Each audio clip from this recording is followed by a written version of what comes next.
चंद्र ग्रहण के पीछे का विज्ञान। जो चीज चंद्रमा के एक पूर्ण चक्र के दौरान 28 दिनों में होती है, वह चंद्र ग्रहण के दौरान ग्रहण के 2 से 3 घंटे के भीतर सूक्ष्म रूप में घटित होती है। ऊर्जा के अर्थों में पृथ्वी की ऊर्जा गलती से इस ग्रहण को चंद्रमा का एक पूर्ण चक्र समझ लेती है।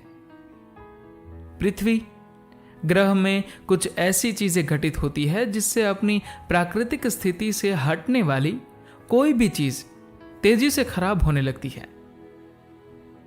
चंद्र ग्रहण का खाने पर प्रभाव।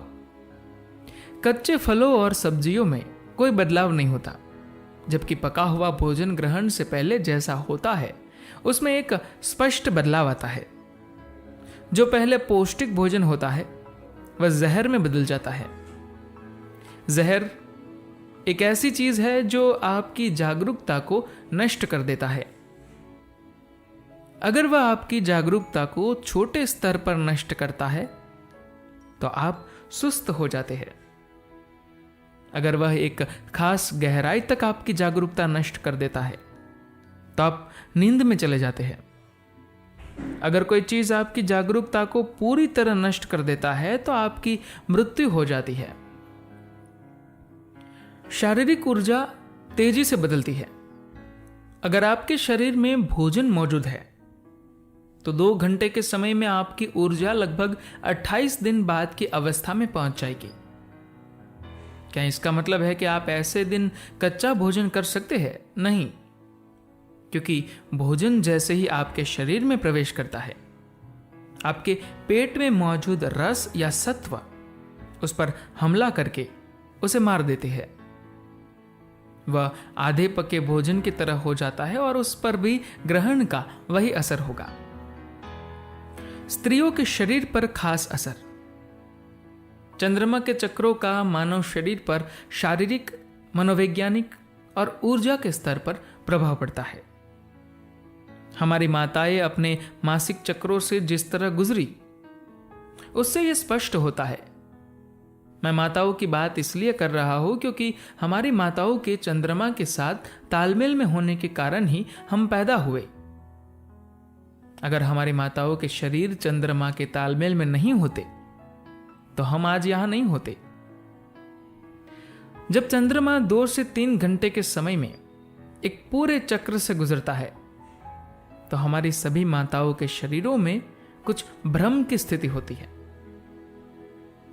चंद्र ग्रहण के दौरान ध्यान रखें इन बातों का। जब शरीर पर भ्रम की स्थिति में होता है तो उसे जितना संभव हो खाली रखना और यथासंभव चेतन रखना सबसे बेहतर होता है। चेतन रहने का सबसे आसान तरीका है न खाना। तब आप लगातार कम से कम एक चीज के प्रति चेतन होंगे और जैसे ही आपका पेट खाली होता है, चेतन होने की आपकी क्षमता काफी बेहतर हो जाती है। आपका शरीर अधिक पारदर्शी हो जाता है और आपके शरीर में क्या घटित हो रहा है आप उस पर काफी बेहतर तरीके से ध्यान दे पाते हैं। एक आध्यात्मिक साधक के लिए ग्रहण का महत्व।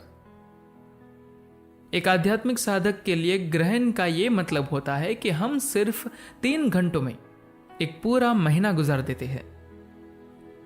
चंद्रमा के अलग अलग पहलू, चंद्रमा के 28 कलाएं आप इन 3 घंटों में देख देते हैं। बाल चंद्र से लेकर अमावस्या और फिर पूर्णिमा तक एक तरह से आपका जीवन फास्ट फॉरवर्ड यानी तेज गति से गुजरता है। दरअसल आध्यात्मिकता का मतलब भी यही होता है, तेज रफ्तार से जीवन का घटित होना। इसका यह मतलब नहीं है कि हम कोई अलग रास्ता अपना रहे हैं, बस हम अपने जीवन को तेज गति से ले जाते हैं। धन्यवाद।